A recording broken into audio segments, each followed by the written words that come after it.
Le courrier confidentiel adressé par le gouvernement togolais à la directrice générale du Millennium Challenge Corporation, MCC, n'est pas qu'une simple correspondance. Il dévoile, à travers les lignes diplomatiques, un tableau troublant, celui d'un pays en quête d'assistance internationale, mais englué dans des défis structurels et institutionnels majeurs. La demande de gel temporaire du développement du compact pour une période de 3 à 6 mois témoigne d'un dilemme profond. D'un côté, la volonté d'accéder à un programme stratégique capable de catalyser des réformes économiques cruciales. De l'autre, des exigences liées aux droits démocratiques et aux libertés fondamentales que le régime semble incapable de satisfaire. La décision du MCC de ne pas réélire le Togo à son programme est un coup dur. L'organisme américain a justifié son choix par l'absence de progrès significatif dans la protection des droits démocratiques et des libertés fondamentales. Ce verdict n'est guère une surprise pour ceux qui observent le climat politique du pays.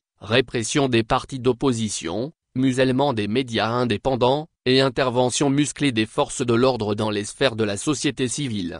En comparaison, des pays comme le Libéria, le Sénégal ou encore le Cap-Vert, qui bénéficient du programme, illustrent les fruits de réformes concrètes et de l'engagement envers la bonne gouvernance. Ces nations sont devenues des références dans la région, tandis que le Togo s'enfonce dans des pratiques contraires aux standards démocratiques. La situation économique du Togo n'est pas plus reluisante. Derrière les slogans triomphants du régime, les réalités sont bien plus sombres. La corruption endémique et le pillage systématique des ressources publiques affaiblissent les fondements de l'économie. Les indicateurs de développement humain stagnent, alors que l'inflation et la précarité pèsent lourdement sur la population. Le rejet du Togo par le MCC révèle aussi une carence dans la mise en œuvre de réformes économiques structurelles. Les fonds et expertises que ce programme aurait pu mobiliser risquent de manquer cruellement à un pays en quête de solutions pour relancer une croissance inclusive et durable. L'argument avancé par le gouvernement concernant les défis sécuritaires est certes pertinent dans le contexte sahélien actuel. Cependant, il ne saurait masquer les insuffisances criantes dans d'autres domaines essentiels. Ce focus unilatéral sur la sécurité,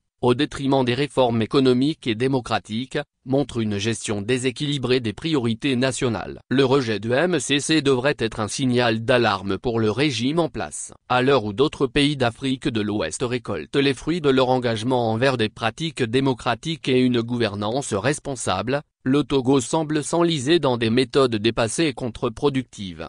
Le chemin vers une réintégration au MCC et, au-delà, vers une crédibilité internationale passe inévitablement par des réformes profondes. Il est impératif de restaurer les libertés fondamentales, de renforcer les institutions démocratiques et de lutter efficacement contre la corruption. Ce n'est qu'en assumant ces responsabilités que le Togo pourra espérer un avenir prospère et respecté sur la scène internationale.